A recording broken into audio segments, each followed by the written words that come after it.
ಎಲ್ಲರಿಗೂ ನಮಸ್ಕಾರ. ನಮ್ಮ ಕರ್ನಾಟಕದಲ್ಲಿ ಶಾಪ್ಸ್ ಮತ್ತು ಕಮರ್ಷಿಯಲ್ ಎಸ್ಟಾಬ್ಲಿಷ್ಮೆಂಟ್ಸ್ ಇವುಗಳಲ್ಲಿ ವರ್ಕ್ ಮಾಡುವಂತಹ ಕಂಡೀಷನ್ಸ್ ಗಳನ್ನ ರೆಗ್ಯುಲೇಷನ್ ಮಾಡುವ ಸಲುವಾಗಿ ಮತ್ತು ಈ ಶಾಪ್ಸ್ ಮತ್ತು ಕಮರ್ಷಿಯಲ್ ಎಸ್ಟಾಬ್ಲಿಷ್ಮೆಂಟ್ಸ್ ಗಳಲ್ಲಿ ಎಂಪ್ಲಾಯ್ಮೆಂಟ್ ಅನ್ನ ರೆಗ್ಯುಲೇಷನ್ ಮಾಡುವ ಸಲುವಾಗಿ ಇಡೀ ಕರ್ನಾಟಕಕ್ಕೆ ಅಪ್ಲೈ ಆಗುವ ರೀತಿಯಲ್ಲಿ the Karnataka shops and commercial establishments act 1961 ಅನ್ನ ಜಾರಿಗೆ ತರಲಾಯಿತು.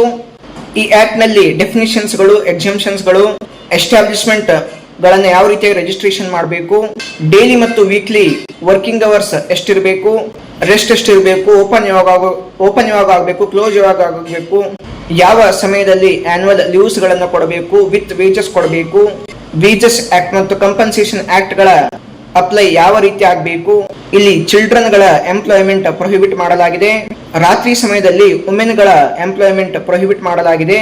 ಈ ಆಕ್ಟ್ ನ ಎನ್ಫೋರ್ಸ್ಮೆಂಟ್ ಗಾಗಿ ಇನ್ಸ್ಪೆಕ್ಷನ್ ಇದೆ, ಇನ್ಸ್ಪೆಕ್ಟರ್ ಗಳ ಅಪಾಯಿಂಟ್ಮೆಂಟ್ ಇದೆ. ಈ ಆಕ್ಟ್ ನಲ್ಲಿ ಕೆಲವು ಅಫೆನ್ಸಸ್ ಗಳಿವೆ, ಅವುಗಳಿಗೆ ಪೆನಾಲ್ಟೀಸ್ ಇದೆ, ಟ್ರಯಲ್ ನಡೆಸುವಂತಹ ಪ್ರೊಸೀಜರ್ ಇದೆ. ಈ ರೀತಿಯಾಗಿ ವರ್ಕ್ ನ ಕಂಡೀಷನ್ ಮತ್ತು ಎಂಪ್ಲಾಯ್ಮೆಂಟ್ ರೆಗ್ಯುಲೇಷನ್ ಈ ಆಕ್ಟ್ ನಿಂದ ಕರ್ನಾಟಕದಲ್ಲಿ ಆಗ್ತಾ ಇದೆ.